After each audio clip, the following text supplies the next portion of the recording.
To me, the biggest tragedy is that there's people today that they don't know why they're alive.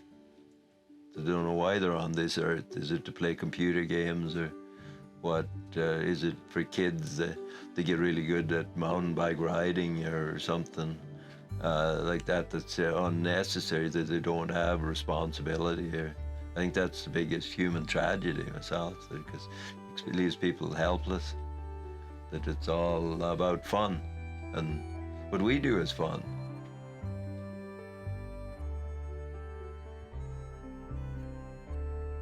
My name is Vince McIntyre. I'm 67 years old. I've lived here since 1979.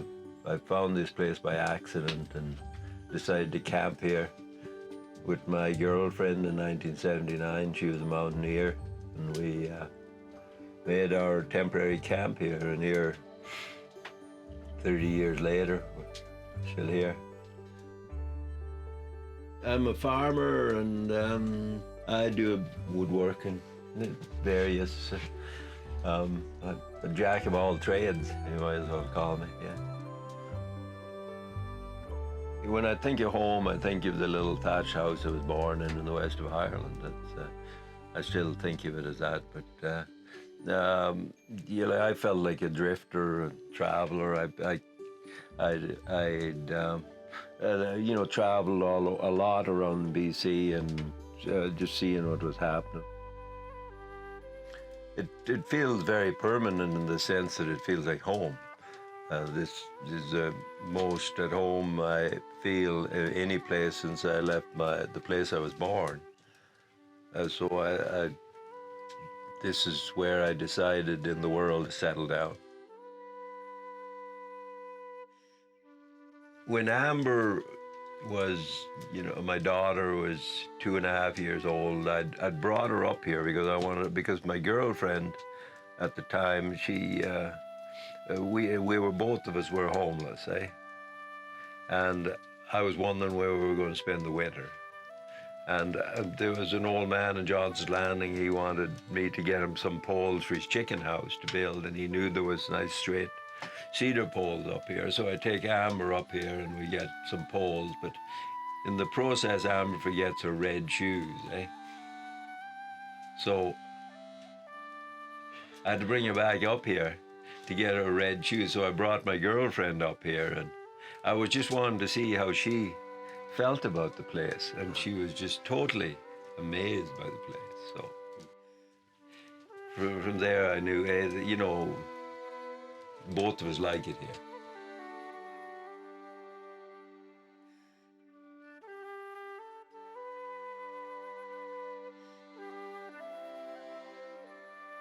And when I come to Canada first, me and my sister and brother, we went to work for this Dutch family.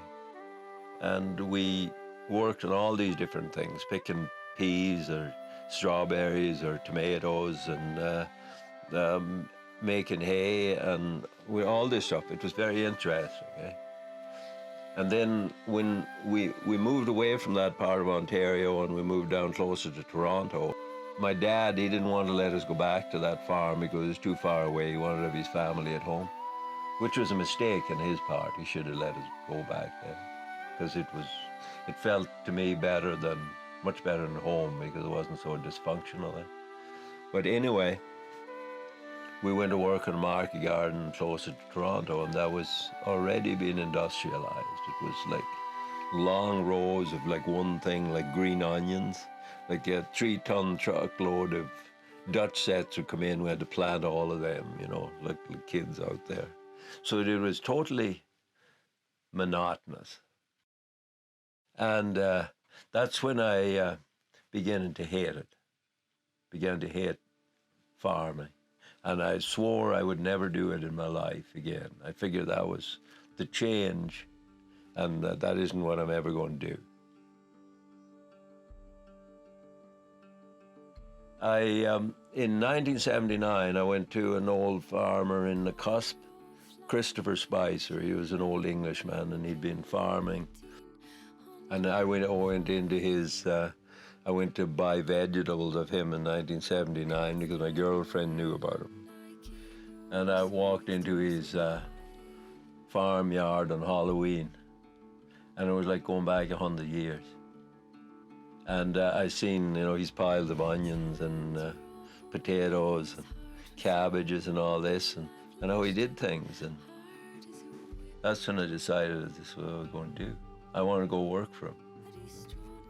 But he wouldn't have it. He was just so organized in his own system, But that's when I changed my mind about farming. That's when I thought, hey, I might do this someday, Yeah. When I started farming first, I wasn't. I was mainly just in the survival mode, seeing if I could do it, And it was kind of a lonely life because there wasn't very many people doing it. People would be mystified by why I was working so hard for so little, and why didn't I grow marijuana, to improve my income or whatever. And I wasn't really super aware of why I was doing it. It was just something that was in me, and I was unhappy with the way I was making a living. It was so meaningless. And I've always liked being on the land and doing gardening and so on. So I decided that I'm going to try and make a living at this. Work ethic, it kind of, you got to be careful of that one.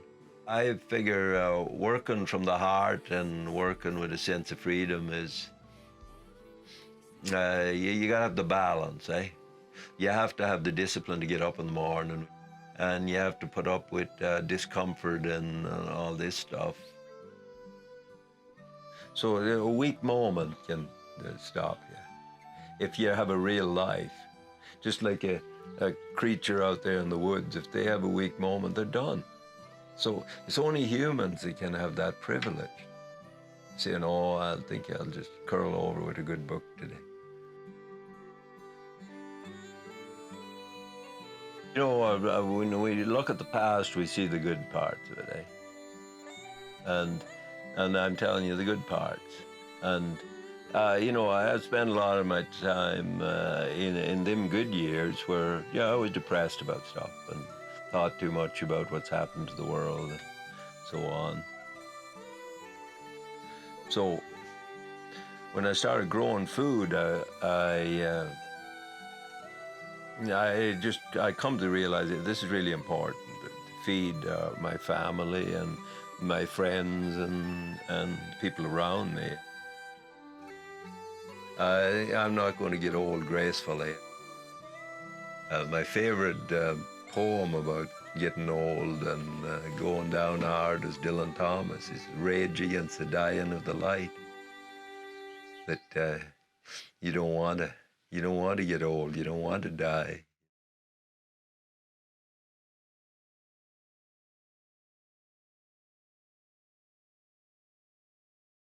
I'm not used to talking so much. Yeah. Yeah.